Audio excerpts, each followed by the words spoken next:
is motivation permanent?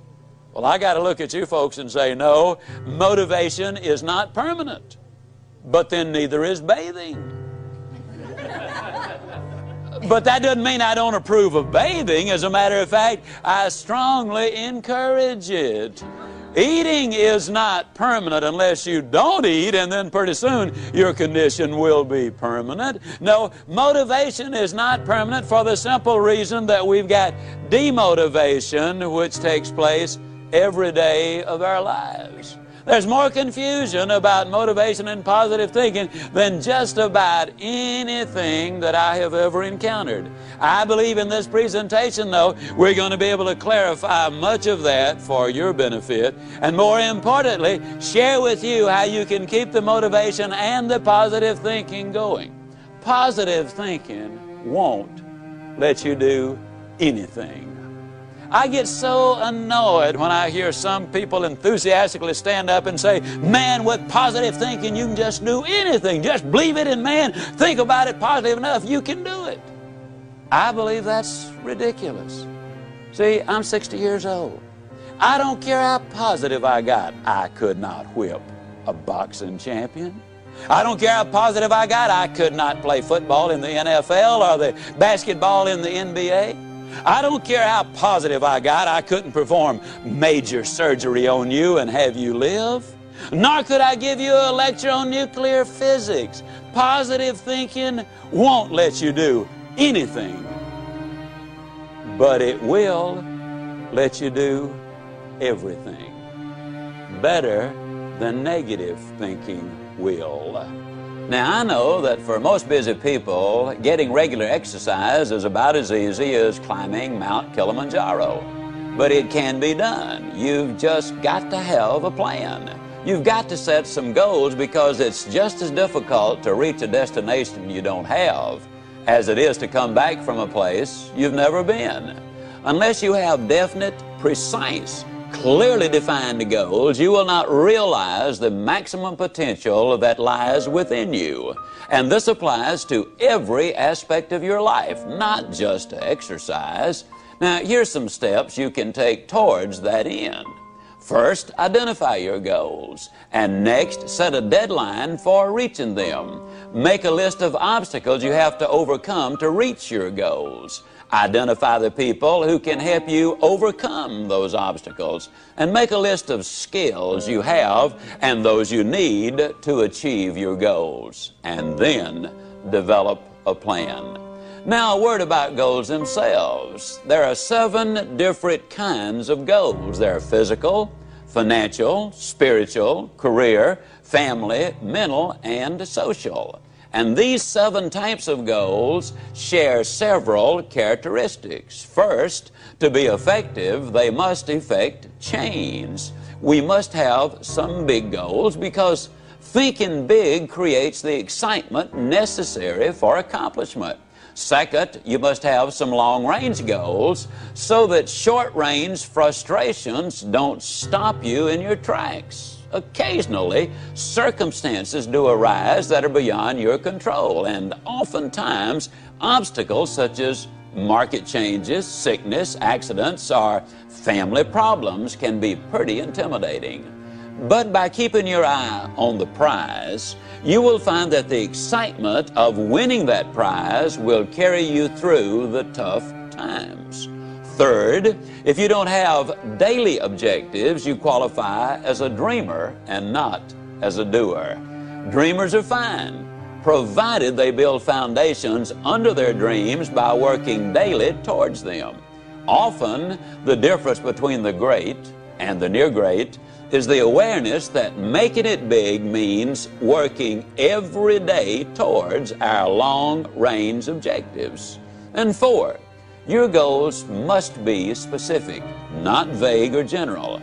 If you want a new home, for example, know every detail of that house. How many square feet, number of rooms and bathrooms, the shape of the living room, the type and kind of lot, its location. If it's a car you're dreaming about, picture the make, the model, the color, and every option you want it to have. You see, if you want to reach your goal, you must see it, be able to smell, to touch, and to taste it. Know how it looks and what it feels like in your own mind. Before you can reach that goal, you see, it is true that whether you think you can or think you can't, you are generally right.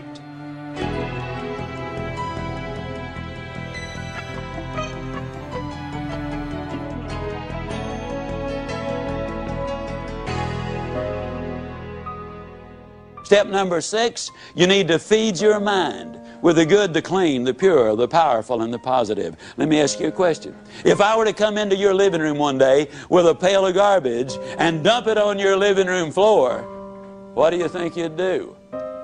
I bet I can answer the question. You would either get your gun and say to me, now Ziegler, I'll bet you can clean that up.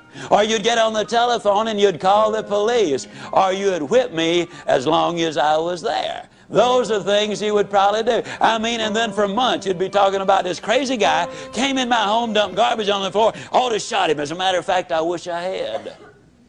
But we could clean the garbage up off your living room floor. But what about the garbage that we dump in our mind every single day? Einstein said that it takes 11 correct inputs to overcome one incorrect input. And a lot of the things which go in our minds and in our children's minds is not a thing in the world but pure garbage. I would ask you to do this. Evaluate what you read and what you view. Evaluate it in this light.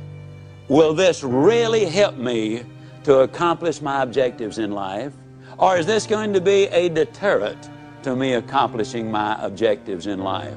Remember, you're what you are and where you are because of what's gone into your mind. And you can change what you are, you can change where you are by changing what goes into your mind. Now, as you probably suspect, I'm an absolute enthusiast about the cassette recorder. I believe it's the most fascinating educational tool that we have in our country. I was a visiting scholar for the University of Southern California for 2 years. One of the things they discovered was that if you live in a metropolitan area and drive 12,000 miles a year, that in 3 years' time you can acquire the equivalent of 2 years of college education. You can learn virtually anything you want to know about finances, foreign languages, the Bible, how to set goals, how to close sales, how to plan your life. You can learn so many things while you're there in your car. Feed your mind. Second thing I would encourage you to do is start reading something good every day. Did you know if you read 20 minutes a day and you're an average reader, that at the end of the year you will have read 20 200-page books, and that the average American only reads one good book a year? Think of what an advantage that will give you over the competition in whatever field you're in. Now, who does these things? Well, Mary Kay Ash of Mary Kay Cosmetics told me that she would never get in her car without a cassette that she could listen to while she was going somewhere. H.L. Hunt, worth $3 billion at his death, listened to cassette recordings until after he was 80 years old. Wallace Johnson, one of the co-founders of Holiday Inns International, over 80 years old, tells me he listens every day and reads at least 2 good books every month. Alan Bean, one of the astronauts who walked on the moon, told me that the astronauts on their way to the moon and back, and please understand, these people have the best self-images, the most clearly defined goals, the most positive mental attitude. They're the most confident, competent people as a group maybe that our country has. But these people were listening to motivational recordings on their way to the moon and back. And what a delight it is for me to be able to say that some of the recordings they were listening to were fantastic. You need to feed your mind. Now, a lot of times people say, yeah, you know, when I'm down in the dumps just a little bit, I really enjoy listening because it gives me a lift. Well, I'm glad to hear that, but let me give you the most surprising news maybe you've ever heard. It's good to listen when you're down. But folks, the ideal time to listen is when you're sky high. Let me tell you why. When you're down, sometimes you grab at straws, and sometimes you grab the wrong straw.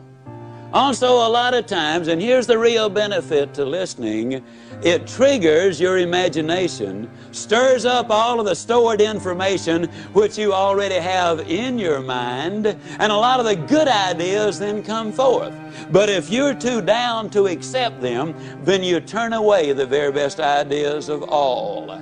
Listen when you're up. And then with those endorphins popping, and they do pop as a result of listening to good motivational recordings, when you listen then and new ideas pop in your mind, it generates even more excitement.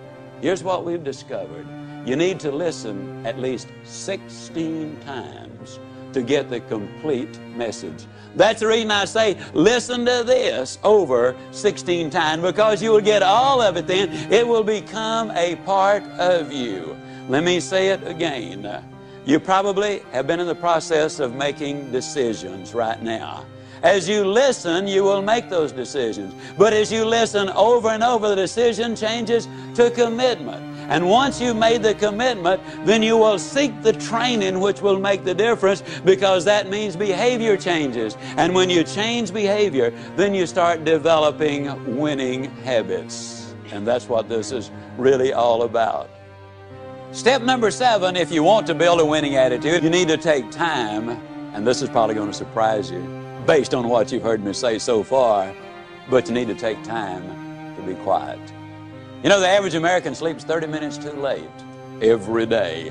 And when that opportunity clock does sound off, they hit the floor, I mean, in a dead run. They scoot past the kiddies' room on the way to the kitchen. They bang on the door, and they say, "Get up, kids, we got to go to school." And I don't have to tell you again, we were late yesterday morning. Don't want it to happen again. And they scoot on back to the kitchen. They plug in the coffee maker and the toaster. And on the way back by the kids' room, they bang again. Now, what I tell you, not going to have to tell you again. They scoot in, they get dressed real fast. You know, they shave and apply their makeup. And by then, the kids are up. They rustle them into the den, and they set a bowl of cereal in front of them, turn the television set on, running their mind and their body all at the same time. They gulp their breakfast down, they hop in their car, and woe be to that person who dares to pull in on them when they've got the traffic jump on them. I mean, it will be too bad for them if they do. They hustle down, they drop their kids out, they rush on down to their work, and they're busy all day, and in the evening they come home and repeat that process, and by the time they get ready for bed, after watching 3.5 hours of television, they are exhausted. You know what we need to do, folks? We need to take time to be quiet. You need to do it at least 4 or 5 times a week. A lot of people say, "Well, that guy keeps talking about time for this and time for that. I don't have time for all of these things." Let me tell you how you can create an extra 3 hours every day of your life, guaranteed. Get your TV guide out on Sunday afternoon and look at the shows that you really want to see that week. Over 70% of all of the time spent watching television, you're watching things you have no interest in watching. Let me encourage you to do this. Take a slow, lazy, drifting, absolutely meaningless walk. Just almost go to sleep on the walk. Not an exercise walk, you need to do those too, but a very quiet walk. Pick out a place in your home where you can be absolutely quiet on occasion. If you have to get up 30 minutes earlier, that's wonderful. I don't know why, but I seem to wake up earlier in the winter months than I do in the summer months.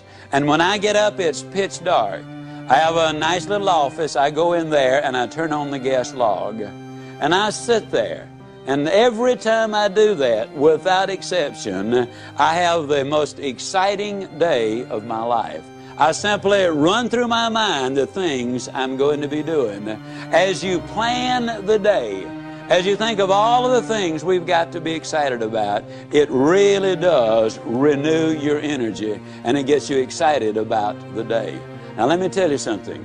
This is going to be one of the toughest things you'll ever do. When you sit down saying, "Well, I'm going to sit perfectly quiet for 20 or even 30 minutes, you will think of 2,868 reasons or things that you've got to do. You try to decide, do I raise the window or lower it? Do I turn the heat up or down? Do I cut the air conditioner off or do I turn it more full blast? Do I really need to go to the bathroom? Am I going to get me a cup of coffee? What is that noise against the outside? Maybe I better check up on that." Resist the temptation. Spend a few minutes in quiet, reflective thought. it does make a difference. Take time to be quiet. Step number 8, take time for those you love. Dr. Herb True, professor at Notre Dame, outstanding speaker, good friend of mine, suggested this, which I really think is so valid. Frequently, every 2 or 3 months, you should close your eyes and visualize that everybody whom you love, really love, were suddenly, completely, totally, and forever taken out of your life. Then ask yourself the question, what would your regrets be? Would you really regret that you had not picked up the telephone and called that distant cousin, or even a brother or a sister, or a mother or father, or a son and a daughter? Would it be really a heartbreaking experience because you had not called and said, you know, I'm really sorry that we had the problem. I don't know whether it was your fault or my fault, but let's get together and solve the problem. Take time for those you love. Spend time with each other. Those of you who are married, spend time as husband and wife, just enjoying each other, communicating with each other, getting acquainted with each other. Earlier I said all of the studies revealed that if there is that close relationship, then success is more likely to come your way. Korn Ferry International, an executive search firm in New York City, in conjunction with the UCLA School of Management, did a study on 1,362 vice presidents, men and women who were aspiring to the president's chair. Their average income was $215,000. They had spent an average of 15 years working for the company, and the most lucrative of them, those who had the highest paying of all the jobs, had had 2 or fewer jobs in their lifetime. They were loyal to their company. 87% of them were still married to their one and only mate. 92% of them were raised by 2-parent families. But the story has even more. They said they considered integrity the most important characteristic in their success arsenal. 100% of them said hard work was absolutely necessary. 89% of them had 2, 3, 4, or more children. 71% of them also said that if they had more time, they'd spend it with their wives. 50% said with more time, they would spend it with their children. Incidentally, the average one worked a little over 50 hours each week. So they're not working those 80 and 90 hours a week that a lot of people might think they are. And they're living a balanced life. 89% of them also were either Catholic, Jewish, or Protestant, and their faith apparently had some meaning to them. U.S. News and World Report did a study of the millionaires in America. There are now 1 million of them. They said the typical millionaire has gotten that way because he's earned his money or her money over a period of 20 to 30 years. They do work about 50 hours a week. They are still married to their high school or college sweethearts. In other words, the family is intact. Incidentally, a couple of other little things you'll be intrigued about this. They discovered that less than 1%, and the implication was it was considerably less than 1%, of all of the millionaires in America earned their money in music, radio, television, the movies, and all athletic endeavors combined. Considerably less than 1%. Intriguing, isn't it? Also, they discovered there are far more salespeople who are millionaires than doctors. And me being a salesman, I kind of related to that one. I thought it was neat. Now, what does all of these studies really say? These studies say that if we can build that relationship with those we love. Now, your family might simply be mother and daughter. It might be father and son. It might be husband and wife. It might be brother and sister. But you know who you're close to. The better you get along with the ones you love, the more likely you are to be successful in whatever else it is you do. Now, what do these steps involve? Let's do a very quick review of them. Those 8 steps, number 1, we decided we would not judge the day by the weather.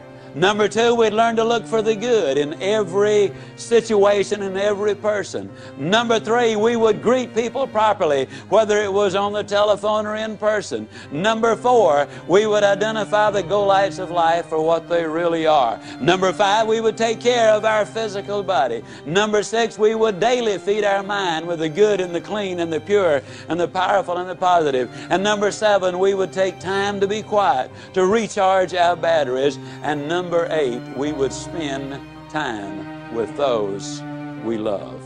Now let me give you a little warning. When you start doing the things we're talking about, when you start talking about go-lights and warms and strong ends, when you start talking about super good but I'll get better, when you start talking about outstanding but I'm improving, there will be some who will criticize you. You can count on it. Well, let me tell you this, since the beginning of time, nobody has ever erected a statue to a critic. So obviously, they're not held in such high esteem. I might also warn you that there are some people who will laugh at you.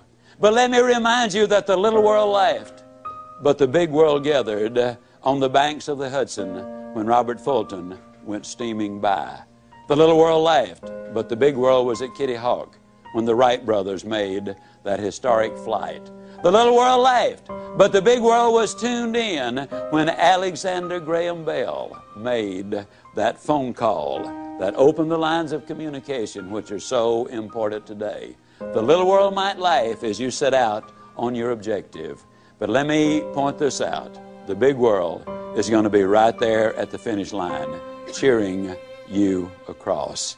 Let me also emphasize that what you get by reaching the destinations you set in life, what you get is not nearly so important as what you will become by reaching your destination.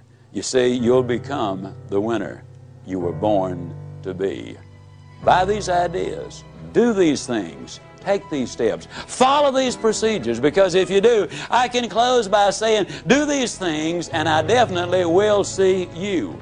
And yes, I do mean you at the top.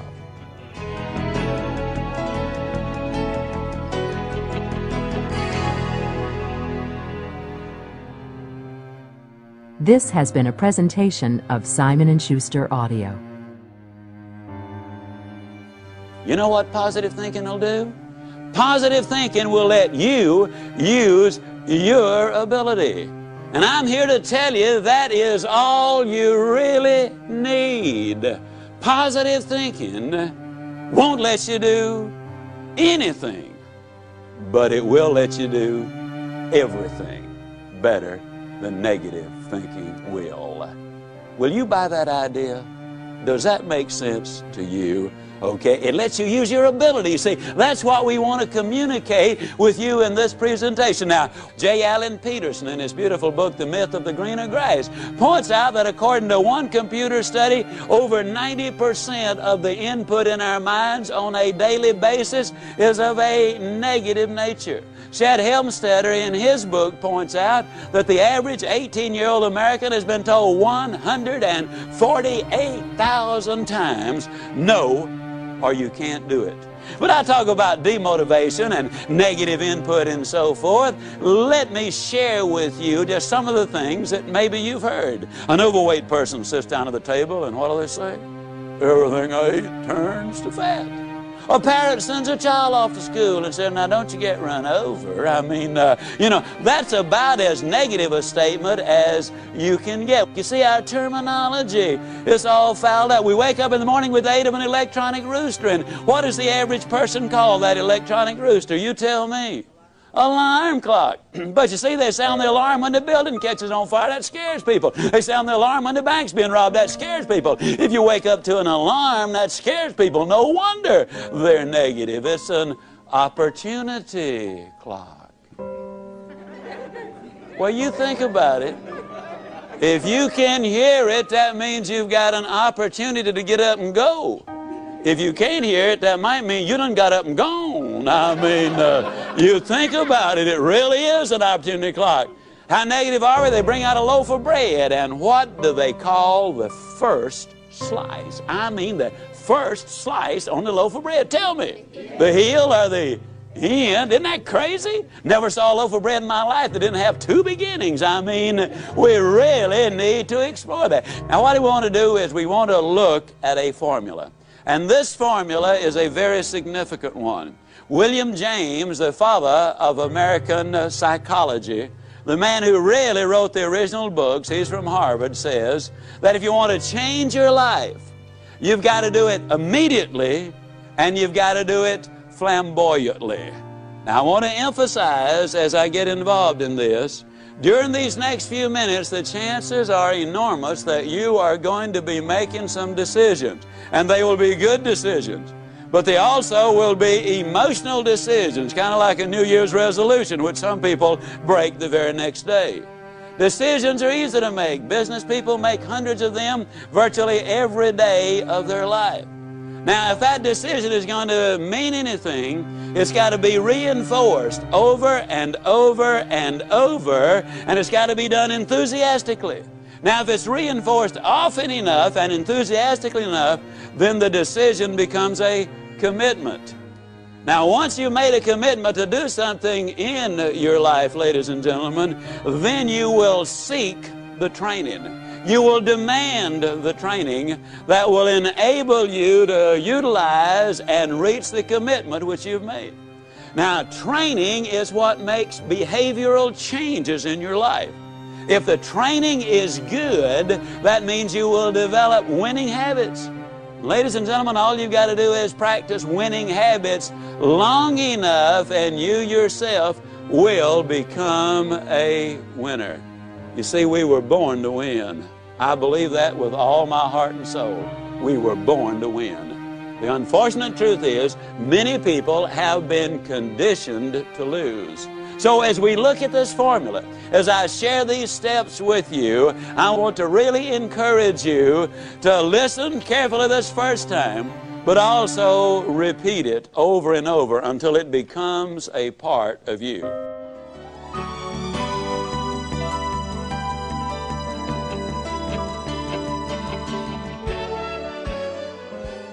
To break a bad habit, smoking, drinking, habitual lateness, being overweight, whatever, the first and most important thing you must do is decide that you really want to change. That is a decision you and only you can make.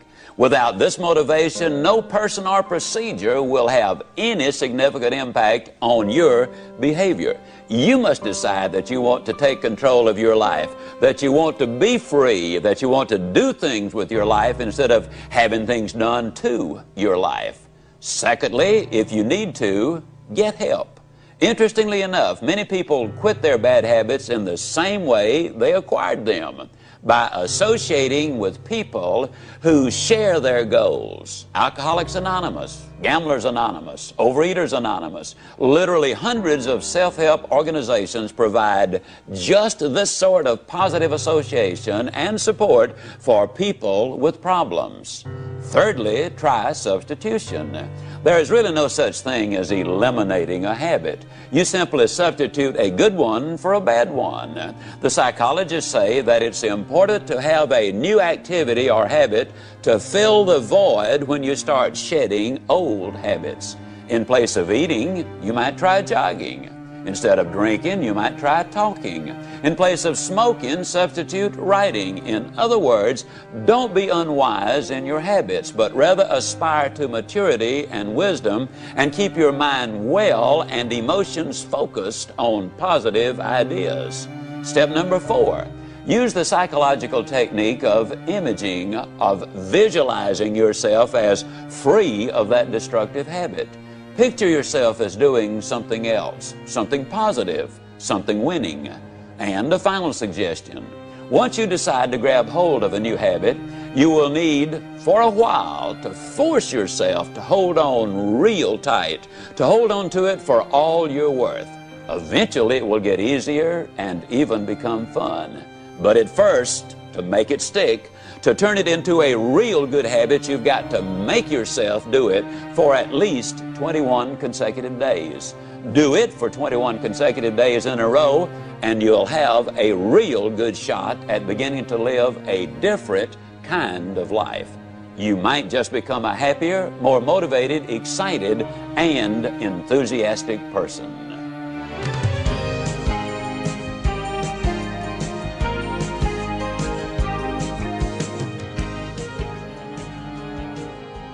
Step number 1 is never judge the day by the weather. Now that sounds like a very simple thing, but suppose the weather is miserable. Does that mean you're going to decide to have a miserable day? That doesn't make any sense, does it? And yet a lot of times when I'm talking with people, I'll say, how you doing? Well, they'll say, you know, with this weather, what can you expect? As if the weather was the only factor. I'll never forget when my beautiful middle daughter was born. Dreary, bitterly cold, cloudy, overcast, snowy day. Oh, it was an ugly day. But do you think when I looked at that beautiful daughter of mine that I had any concern about the weather out there? Step number 2, you need to learn to look for the good in other things and in other people. Now that's very, very important. Forbes magazine had a most intriguing article. They were talking about successful entrepreneurs. And in this article they point out that an incredibly high percentage of those entrepreneurs make their money in a new location. Now, the new location did not matter whether it was north, south, east, or west. It did not matter whether it was rural or urban, but they invariably, or oftentimes I should say, made their money in a new location. Now, why is that?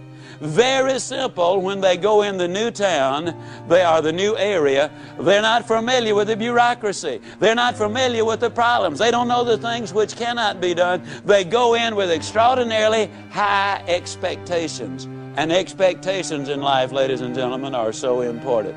You see, you're going to find what you are looking for. We have a seminar in Dallas which people attend from all over the world.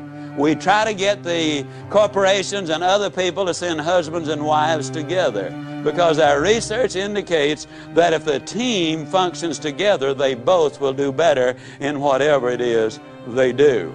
There's one company sent in 4 couples. We have a little process whereby we separate the people into little groups, or one section of where we got about 8 or 10 people, another one where we got about 20 people, and then we have the general get-together 3 times a day. Well, in the individual groups, they do a lot of role-playing and participation. They're very busy. And every time an individual says or does anything, the other members of that other group write them a little note that says, I like Gene Smith because. And then they use some specific observable behavior that they like about it. At the end of the 3 days, each one there will have from 1 to as many as 200 of those little slips. You're talking about motivators. People get excited about it. Well, these 4 couples really got turned on, and we finished at about 8:30 that evening. They went out the first night to a very late dinner at one of Dallas's finest restaurants. They hit the jackpot with a waiter. He had been there over 20 years, been a waiter over 25 years. He was professional in every way. He was there when he was needed, but he did not join the party. He was friendly, but he was not familiar. At every need, he was there. He was really great. There was a lot of interchange. They got his name.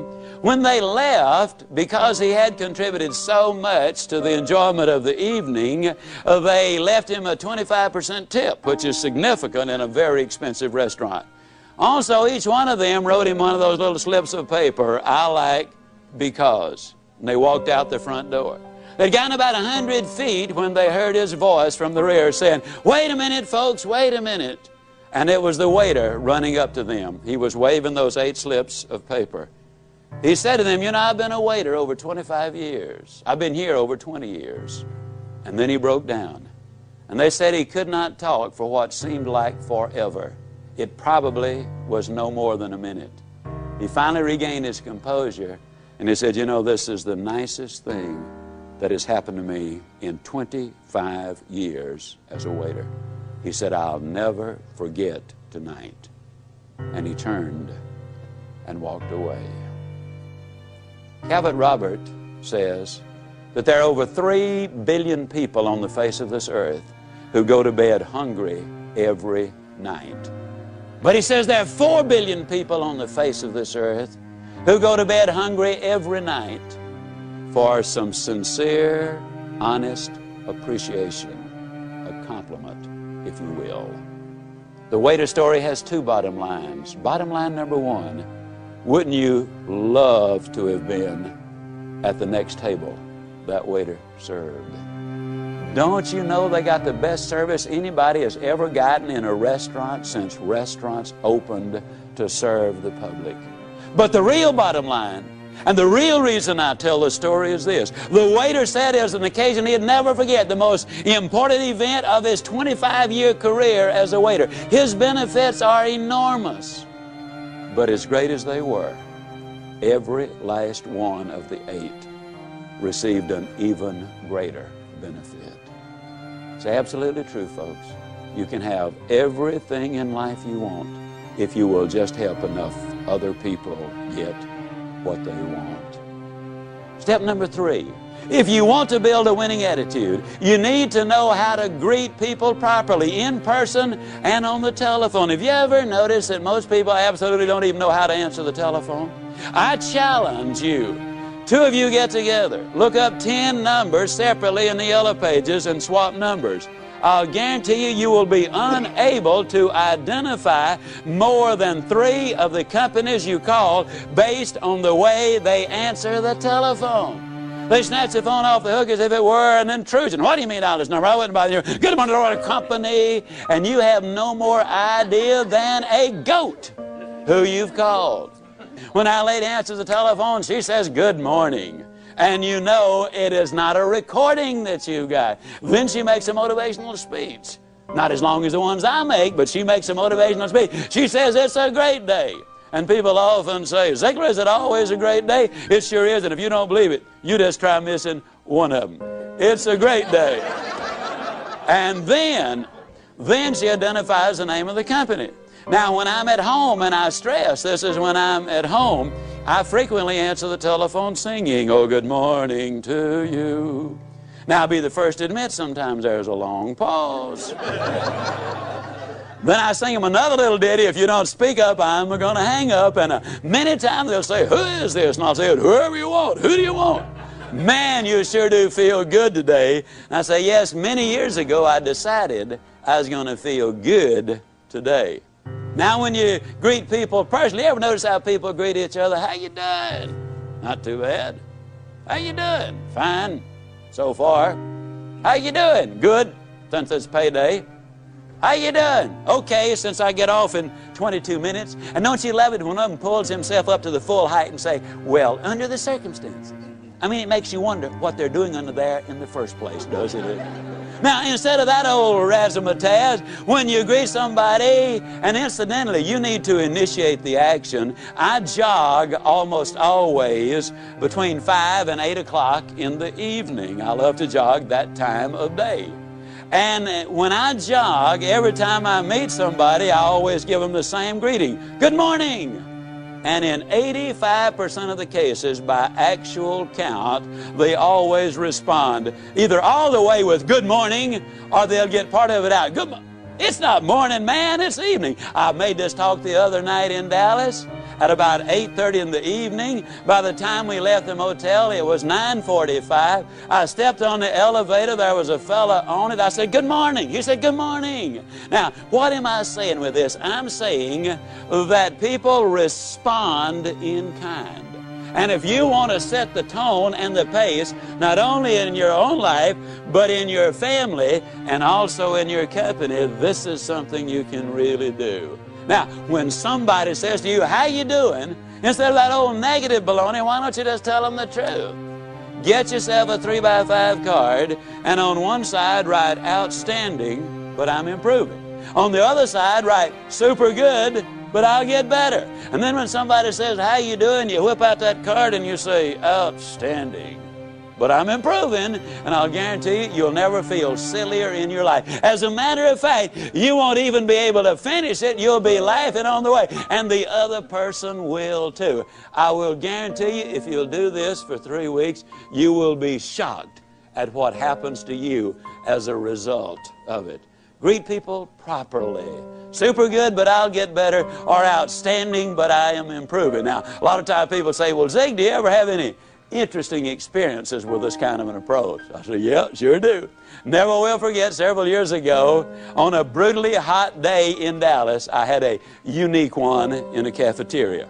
And let me qualify this by saying that when my youngest daughter was 16 years old, the only job she could get was in the cafeteria line. Now, cafeterias are very big in the Southeast and the Southwest. And I had never realized just what a terrifically tough job they have on those serving lines. When I watched my daughter, I immediately made a decision. I decided that never again would I ever go down a cafeteria line again without enthusiastically greeting every person there and giving them some word of hope and encouragement if possible. But I'll never forget that hot day. Oh, it was brutal. We went in slightly after 1, a buddy of mine and I did, and 98% of their business is done between 11:45 and 1:15. Well, there's only one other person in the line, and he was in front of us. And he apparently was from the same school I'm from, because he was saying good things to everybody. And he done good until he got to the meat department. Then he said something about the weather. Now, you got to understand, some people sweat and some people perspire. The lady cutting the roast beef was sweating. And when that fellow said something about the day, she reached up, she wiped her forehead, and she slung the dirt on the floor, and she said, yes, it has been one of those days. Now, you got to understand, she wasn't talking to me, but she's talking about the only day we got.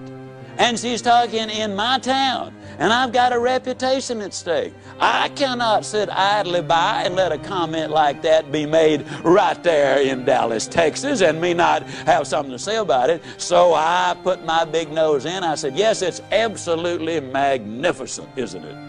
She looked at me with the coldest, most calculating eyes that I've ever seen in my life, and she said, you have been out in the sun too long.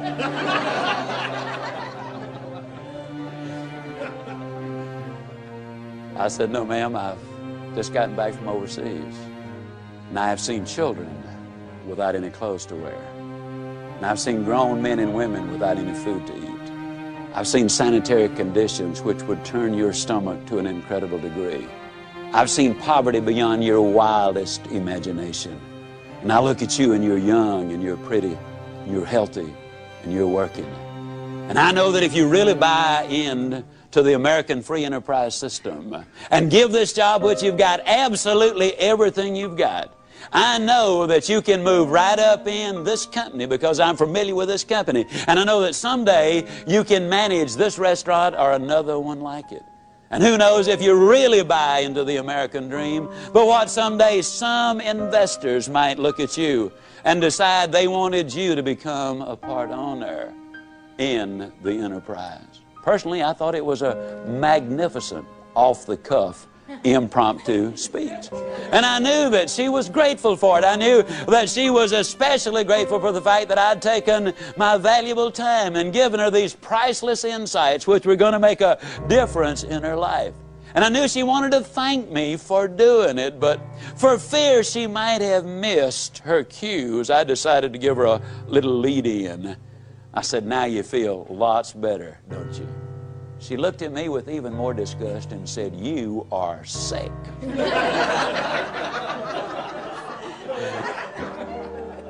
Well, you win some, you lose some, and some are rained out, you know. Well, I got the rest of my food. I went on down to the end of the line, my buddy and I, and we sat down, we're having our lunch, and we ran out of tea. And a lady, she had to have been 65 years old. She might have been 70 or 75, came by to serve the tea. With a sparkle in her eyes like any teenager would envy, as she came up and offered the tea. I said, well, how you doing? She did a little two-step backwards, and she said, honey, if it is any better, I'd think the deck was stacked. I said, why don't you go tell those ladies on the serving line that? She said, oh, no. She said, if I fool around with them, I'd end up being just like they are. I don't know where she learned her psychology, but she's right on the button.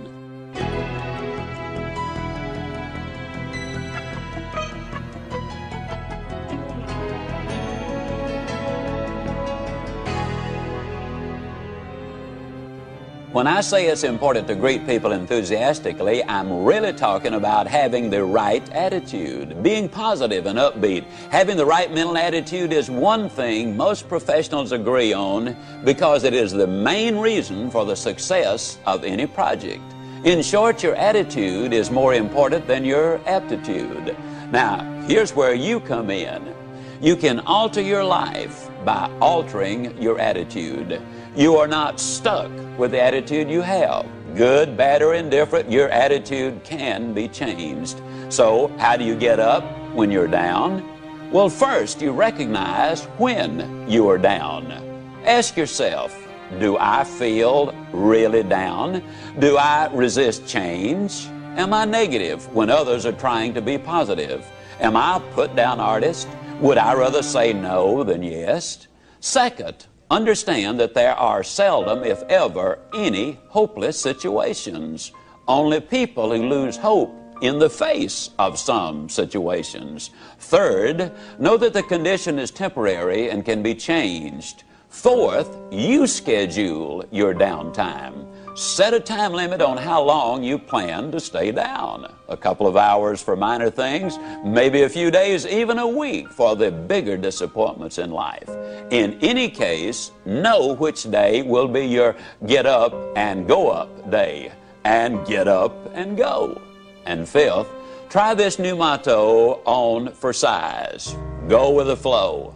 When your boss tells you to do something, do it with style and with a smile. Instead of making excuses when a friend compliments you, just smile and say, thank you, instead of putting yourself down. Remember, attitude, like the flu, is catching, so make certain that yours is worth catching. If you wanted the flu, you'd visit someone who had the flu. To catch the right mental attitude, you must go where it exists. So begin by associating with positive, energetic people and avoid the naysayers.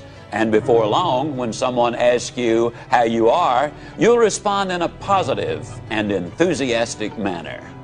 Step number 4 is you need to establish some symbols. It seems that on every street corner in every city I go in, there are some symbols. Some people call them red lights, some people call them stoplights, some people call them traffic lights. And in reality, they've all misnamed them. They are go lights, ladies and gentlemen, and they're put there for the express purpose of making traffic go. The average person spends 27 hours a year in front of those lights waiting on the right color to come along. Let me ask you a question.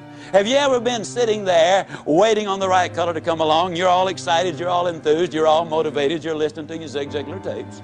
And as you sit there, you look out the side of your eye and you can't believe it. Here sits a dude over there and he's waiting on the right color to come along too. He's got a good and firm grip on that steering wheel. I mean, he doesn't want that car to go anywhere. And he's talking to that light up there, you know, and you watch him a minute, you can't believe it. He's got his foot on the accelerator. He's racing the engine to change the color of the light. How many of you have actually seen some dodo sit there racing a car motor trying to change the color of the light? Can I see your hands? Now, folks, I hate to be negative. Matter of fact, I won't be negative. I'll be like a little boy came home from school one day and said, Dad, I'm afraid I flunked that arithmetic test. His dad said, son, that's negative. Be positive. He said, Dad, I'm positive I flunked that arithmetic test. I don't care how much you race that car motor, it's not going to change the color of the light. Now, let me emphasize a point. Those of you who thought it might be a little juvenile a minute ago for you to say super good, but I'll get better, or outstanding, but I'm improving. If you think that's juvenile, what do you think it is to sit there to race a car engine trying to change the color of the light? Good friend of mine, Bernie Loftic, Winnipeg, Canada, most positive man on the face of this earth. I know he is. Bernie's so positive he's never had a cold. Every once in a while he has a warm. Bernie is so positive he won't even talk about the weekend. He calls it the strong end. And you said, now wait a minute, Ziegler. Go lights, warm, strong end. Is all of that necessary? No, you can be mediocre without it. Mediocre. Who's that dude think he's talking to? Doesn't he know that I'm president of my own company? Mediocre. Doesn't he know I'm worth over $5 million? Mediocre. Doesn't he know that I was #1 in the whole region last year and the year before? Mediocre. Doesn't he know that I've got my PhD? Well, bully for you. I still say mediocre. You see, success is not measured by how you do compared to what somebody else does. See, you might have 10 times the ability. Success is measured by how you do compared to what you could have done with the ability which you have. You see, what I'm talking about is for you to be number one. Oh, I don't believe everybody can be the biggest and the fastest and the strongest and the smartest, but I believe you are number one when you get up in the morning and say, today, I'm going to give it my best shot. I believe you're number one when at the end of the day you can honestly look in that mirror and say, today I gave it my best shot. That's all anybody can ask of you. And you know what? With the ability you have and the attitude you're developing, your best shot is all that is required. You'll be number one. Step number 4, establish those symbols. The next time somebody asks you how to get from here to there, don't say, go down to the second stoplight and turn right. Instead, write yourself a little note for the first few weeks. Put it on the dash of your car. Remember, there are go lights. And then when somebody asks you for directions, you'll be ready. You say, you go down to the first go light. And you can't say go light with a straight face if your life depended on it. And you know what? You'll grin from ear to ear. The mind is an associating machine, and I'll guarantee you, you'll get results. Step number 5, to build a winning attitude. To be up 90% of the time and on when you need to be. This one begins with a question. Is there anybody here who has a thoroughbred horse worth in excess of $1 million? Okay? If you did have a thoroughbred horse worth over $1 million, would you keep him up half the night, let him drink coffee and booze and smoke cigarettes and eat junk food? What about a $10 dog? $5 cat? You know, actually, you treat a $5 cat better than you do a $1 billion body. And if you had a $1 million thoroughbred, you'd have the best trainer in the country. You would hire a dietitian to make certain his food was exactly right. You'd have the best facilities. You'd have an air-conditioned barn in the summertime and a steam-heated one in the wintertime. $1 million investment. But here's this $1 billion body. Step number 5 really boils down to the fact that we need to take care of our health. Now, to do that, there are some very simple things to do. You need to get a reasonable amount of sleep, ladies and gentlemen. Dr. Forrest Tennant, the #1 drug authority in the country, in my opinion, is a consultant for the National Football League. He's a consultant for Texaco. He's a consultant for Abbott Laboratories, the Justice Department, the Los Angeles Dodgers. Has the largest research staff of anybody in the country. Dr. Tennant says that you need a certain amount of sleep. It's a must. Because sleep is the only function which permits the brain to replace certain chemicals in the body. And a lot of people who have difficulty in life can be traced directly to the fact that they've upset that balance by not getting enough sleep and by putting those chemicals into their system, which destroys that. You need a certain amount of sleep. Number 2, you need to eat a well-balanced diet. Number 3, you need to get on an exercise program. I'll just point out that I got on an exercise program 15 years ago. I'm going to brag just for 1 second. In January the 5th, 1987, I went to the Cooper Clinic in Dallas for my physical. I go every 18 months. While there, I stayed on the treadmill longer than any active player in the National Football League who's been tested, and lots of them have been tested. I'm 60 years old. I have a resting heart rate of 41. I can do things today I never could have dreamed of doing when I was 25 years old. When I got on this program 15 years ago, the first day I ran a block. I'm here to tell you that a good exercise program will make a dramatic difference in your life. If you're over 30 or over 30 pounds overweight, get medical advice before you get started. Be sensible about it. Do not try to be a weekend hero and end up in serious trouble. Take care of yourself, but do what is necessary to get in shape physically. A lot of people say, well, Zig, I know you're terribly busy. When do you have time to run? Well, I am so busy I don't have time not to run. That's a literal truth. You see, when you exercise, you activate the pituitary gland. The pituitary gland floods the system with endorphins. Endorphins are over 200 times more powerful than morphine. And the result is you end up on a natural chemical high. And for the next 2 to 5 hours, you're far more productive, far more creative, far more energetic. I invest that few minutes in running and get back hours as a result of it. Take time to get in shape. You need to avoid poison. I'm talking first of all about smoking cigarettes. Every time you smoke a cigarette, you have just decided to die 14 minutes earlier than you otherwise would have died. 17.2% of all the deaths in America are attributed directly to smoking cigarettes. Keep that poison out of your system. Booze, every time you take a drink, it damages and destroys brain cells. We now know that expectant mothers, even if they drink very, very, very, very moderately during pregnancy, it has an impact. Step number 5, ladies and gentlemen, you need to take care of your health.